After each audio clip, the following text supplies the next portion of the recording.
Hello అండి. Sunday evening అయితే ఒక చిన్న పని మీద బయటకొచ్చామనమాట. మా తమ్ముడు వచ్చాడని చెప్పాను కదా! సో, వాడైతే వెళ్ళిపోయాడు. వాడితో పాటు మేము కూడా బయటకొచ్చాము. ఆ పనంతా కంప్లీట్ చేసుకొని దారిలో ఇలాగ స్వీట్ కార్న్ అమ్ముతుంటే తీసుకున్నామనమాట. ఏంటో ఈ మధ్య ఎండలు మళ్ళీ వేసవికాలంలో ఉంటున్నాయి. నాకైతే సోడా తాగాలని చాలా అనిపిస్తుంది. అందుకే ఇక్కడ సుగంధి సోడా తీసుకొని తాగుతున్నాము. నేను తాగుతుంటే చేతన ఊరుకుంటాడా చెప్పండి. ఇంకా వాడు కూడా టేస్ట్ చేయాల్సిందే. అందుకే ఇలాంటివి తాగడం మేము చాలా తగ్గించేసాము. ఇంకా వాడి గురించి కొంత ఇంకా హెల్తీ హ్యాబిట్స్ని అలవాటు చేసుకుంటూ ఉన్నాము. పిల్లలకి ఇలాంటివి అసలు మంచిది కాదు కదా, అందుకనే. సో ఇక్కడ నుంచి ఇంకా బ్యూటీ పార్లర్కి అయితే వచ్చి ఐబ్రోస్ చేయించుకున్నా. చాలా రోజులైంది ఐబ్రోస్ చేయించి, అందుకనే. అండ్ నెక్స్ట్ నా ఇయర్ రింగ్స్ గురించి కూడా అడుగుతున్నారు కదండి, డీటెయిల్గా షేర్ చేయమని.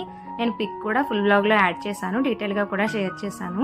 మీరు ఎవరికైనా ఇంట్రెస్ట్ ఉంటే full blog link channel name కింద ఉంటుంది, ఒకసారి చెక్ చేయండి. ఫుల్ బ్లాగ్లో నేను డీటెయిల్గా అయితే ఇయర్ రింగ్స్ గురించి చూపించాను. అండ్ ఇక్కడైతే నేను ఒక బర్త్డే పార్టీకి వెళ్ళడానికి అయితే ఇలా సింపుల్గా రెడీ అయిపోయాను అనమాట. ఈవినింగ్ వెళ్తున్నాము బర్త్డే పార్టీకి. వీడియో నచ్చితే లైక్ చేసి సబ్స్క్రైబ్ చేసుకోండి.